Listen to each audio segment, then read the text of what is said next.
नमस्कार। आज हम बात करने वाले हैं मैक्युलर डिजेनरेशन या रेटिना का जो सबसे सेंटर का भाग है उसका डिजेनरेशन। तो सामान्य रूप से क्या होता है कि धीरे धीरे कम दिखता है, लेकिन लगातार डॉक्टर को दिखाया तो पता लगा कि चश्मे लगाने से भी विजन इंप्रूव नहीं हो पा रहा है। डायलेट करके डॉक्टर ने देखा या उसका कोई रेटिना का इमेज लिया तो पता लगा कि सेंटर का जो पार्ट है रेटिना का या मैक्युला वो डिजेनरेट हो रहा है या उससे धीरे धीरे सेंट्रल पार्ट से दिखना कम होता जा रहा है। यह समस्या जो है वयस्कों में भी होती है, जिसमें कि पता लगेगा कि धीरे धीरे दृष्टि कम हो गई, चश्मे से भी विजन नहीं इम्प्रूव हो रहा है। दवा डाल के डायलेट करके देखा तो पता लगा कि रेटिना का सेंट्रल पार्ट कमजोर है। बच्चों में जो मैक्युलर डिजेनरेशन की समस्या है उसको हम लोग जुवेनाइल मैक्युलर डिजेनरेशन बोलते हैं, और जो बड़ों में जो समस्या है उसको सामान्य रूप से AMD या एज रिलेटेड मैक्युलर डिजेनरेशन बोलते हैं।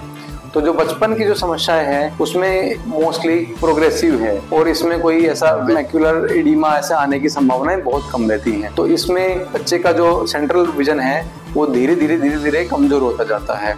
लेकिन जब हम लोग अपना आयुर्वेद चिकित्सा से देखते हैं तो आयुर्वेद में ऐसी अनेक औषधियां हैं जो मैक्युला के स्तर पे काम करती हैं और उसकी जो प्रोग्रेशन है उसको रोकने के लिए बहुत फायदे या बहुत लाभदायक रहती है। तो मुझे लगता है कि आयुर्वेदिक चिकित्सा जिसमें थेरेपी, जो आयुर्वेदिक नेत्र क्रियाकल्प हैं या जो औषधियां हैं आयुर्वेद की, उनको उपयोग करके जो मैक्युलर डिजेनरेशन है बच्चों में उसमें हम लोग सफलतापूर्वक चिकित्सा कर सकते हैं। इसके साथ साथ ही जिनको एज के कारण से या वयस्कों में जो समस्याएं आ गई हैं तो अगर उसमें ड्राई टाइप है तो भी उसके डिजेनरेशन को रोक सकते हैं, क्योंकि ड्राई टाइप ही आगे चल के वेट में बदलने वाला है। तो ऐसी अनेक प्रकार की औषधियां हैं, थेरेपीज हैं, जिनको हम लोग उपयोग करके हम लोग मैक्युलर डिजेनरेशन को रोक सकते हैं।